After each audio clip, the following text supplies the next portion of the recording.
nya Kang akan gegera sare atuh ya hati abdi mah aneh ye asa tagi wur kieu teu para rugu nah bakal aya kajadian naon nya Kang nya asa gegebegan kieu ye duh Gusti Nu Maha Suci mudah-mudahan ditebihkeun tina naon rupi bahaya anu tumiba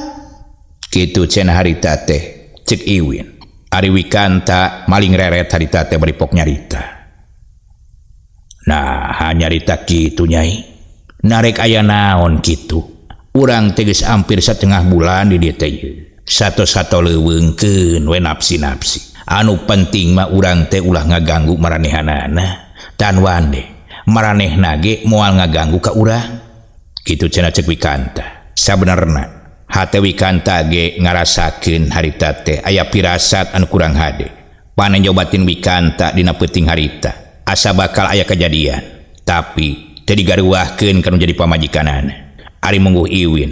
dasar hate awewe teu bisa dibobodo keukeung ngarasakeun keueung jeung hariwang aya rasa kamelang dina peuting eta atuh satuluy nama Iwin jeung Wikanta teh terus ngaharulang dina hatena galecok sewang-sewangan mikiran pirasat anu datang ka maranehna